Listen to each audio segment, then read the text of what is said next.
Chapter 3. See, I am going to send my messenger, and he will clear the way before me. Then the Lord you seek will suddenly come to his temple, the messenger of the covenant you delight in. See, he is coming, says the Lord of armies. But who can endure the day of his coming?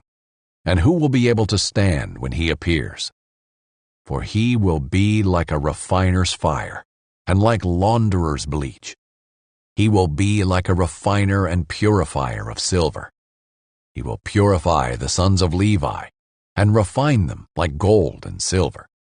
Then they will present offerings to the Lord in righteousness, and the offerings of Judah and Jerusalem will please the Lord as in days of old and years gone by. I will come to you in judgment, and I will be ready to witness against sorcerers and adulterers, against those who swear falsely, against those who oppress the hired worker, the widow, and the fatherless, and against those who deny justice to the resident alien. They do not fear me, says the Lord of armies. Because I, the Lord, have not changed, you descendants of Jacob have not been destroyed. Since the days of your ancestors, you have turned from my statutes. You have not kept them. Return to me, and I will return to you, says the Lord of armies. Yet you ask, how can we return? Will a man rob God? Yet you are robbing me. How do we rob you, you ask? By not making the payments of the tenth and the contributions. You are suffering under a curse, yet you, the whole nation, are still robbing me.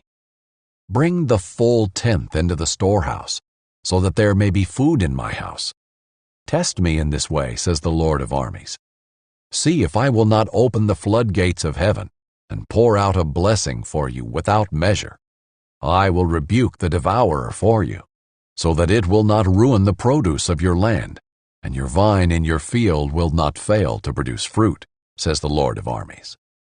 Then all the nations will consider you fortunate, for you will be a delightful land, says the Lord of armies. Your words against me are harsh, says the Lord. Yet you ask, what have we spoken against you? You have said, it is useless to serve God. What have we gained by keeping his requirements and walking mournfully before the Lord of armies? So now we consider the arrogant to be fortunate. Not only do those who commit wickedness prosper, they even test God and escape. At that time those who feared the Lord spoke to one another. The Lord took notice and listened. So a book of remembrance was written before him for those who feared the Lord and had high regard for his name. They will be mine, says the Lord of armies, my own possession on the day I am preparing. I will have compassion on them, as a man has compassion on his son who serves him. So you will again see the difference between the righteous and the wicked, between one who serves God and one who does not serve him.